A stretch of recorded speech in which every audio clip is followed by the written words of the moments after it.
je les ai même pas quand j'arrive. On entend les suspensions, mais pas le...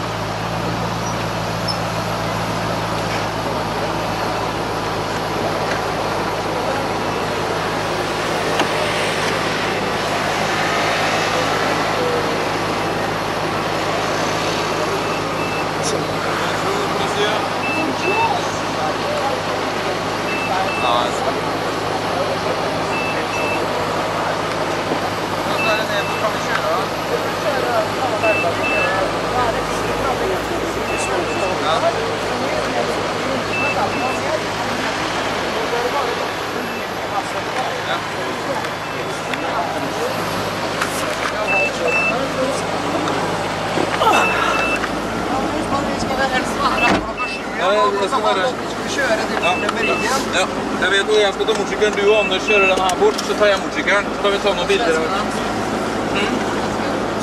Han må vara här till halv 8, vet du, för det stänger då.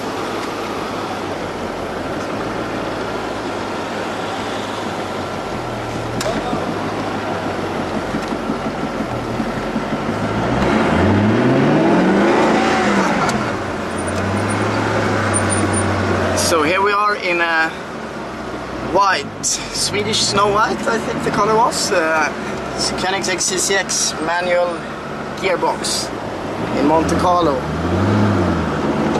And there's no problem driving in heavy traffic. Our driver is Bård Eker. Bård, can you please tell us how your involvement began with Koenigsegg and Christian von Koenigsegg? That's a funny story, because actually we had a Chinese knocking at our door at the Harlift boat factory, and he tried to convince us in doing all the mold work in China.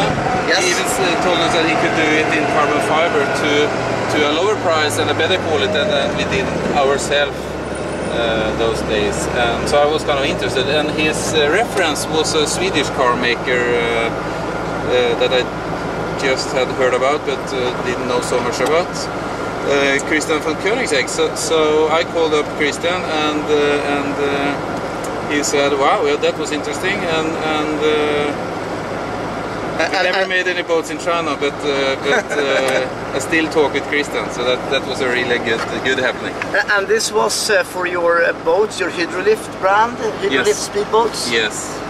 And apparently you compete in, or you have competed, or maybe actively competing in speedboats? Yes. In the Class 1 championship. We won the championship in 2005 actually, the World Championship. So what gives more adrenaline, a Class 1 powerboat or a Koenigsegg?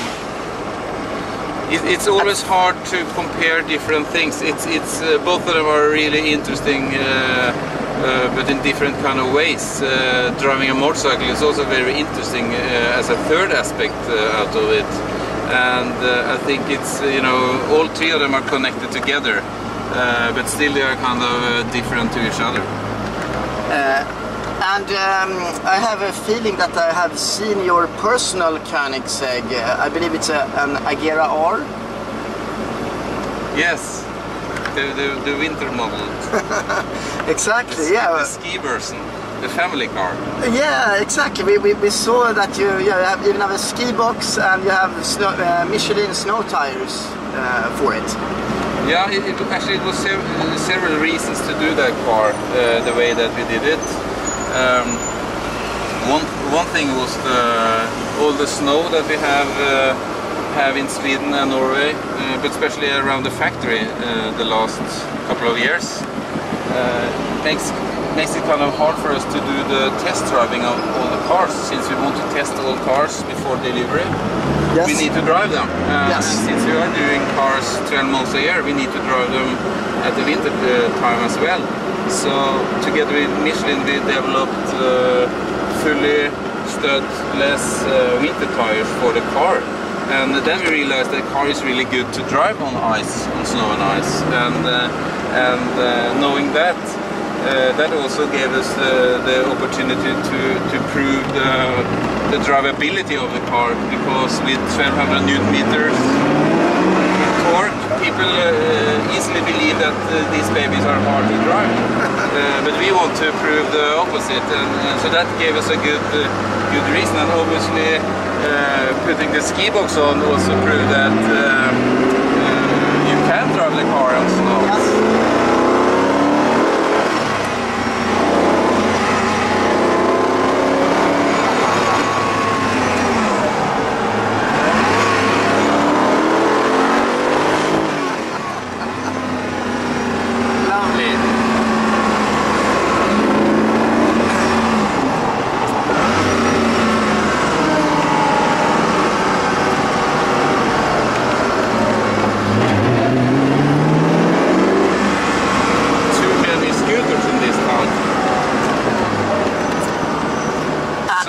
And obviously we want to do things that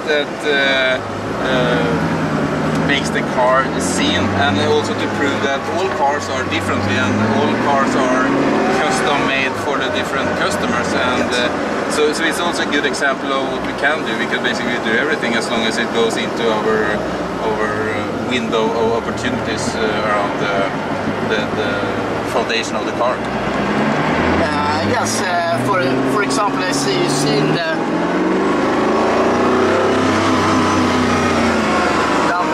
lovely sound, and it's not a rough ride. It's very comfortable actually. Yeah, and that's what we want to also prove by going down to Monaco here and spending 4 days driving around in the city with people aboard, is to prove that the handleability and the smoothness of the car, driving the car and being a passenger in the car is surprisingly good to be a hardcore hypersport car. Yeah, especially considering it's a manual gearbox and with so much power, it's not rough at all. It feels like an everyday car as a passenger.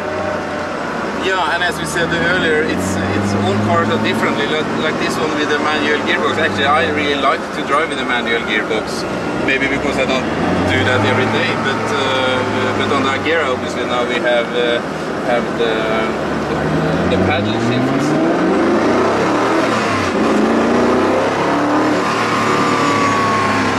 Which obviously also is a very nice package and a more up-to-date package, but this is also, and together with the classic red and white, and I think this car really needs a manual gearbox. And what would you say the difference in driving experience is with this classic CCX 6-speed compared to the Agera with a double clutch and the updated interior and instruments? How is the feeling different? Is this more like is it rawer or is it purer driving experience than an Agera R, or how would you? I think it's hard to compare. Again, it's hard to compare. It's like when you have several children. You cannot really say which one is the best or the smartest, or which one do you really prefer. Correct. Because you prefer all of them, and it's not just the latest model year of children you prefer. No, exactly. So I only have one child, so that's easy.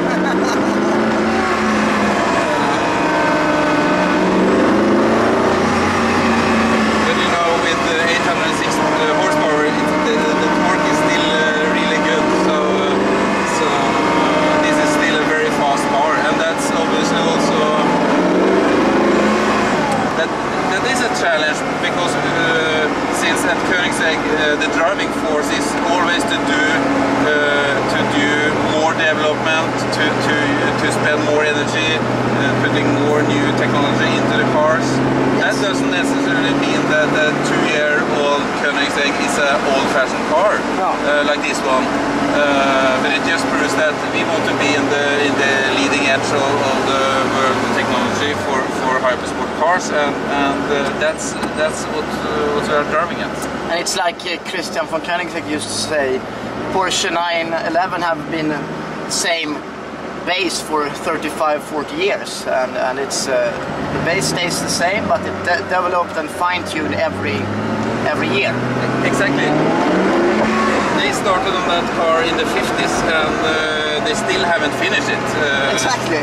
From what I've heard, they're launching a new model next year, and I don't think they will end that 911 program. They will just go on, and that's the same kind of thinking that we have on this car.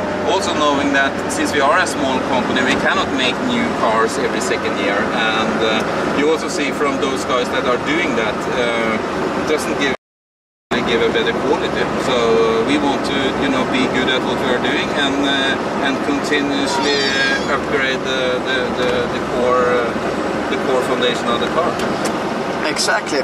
Bård, okay, I want to thank you a lot for the interview and let you concentrate on the parking. Thank you.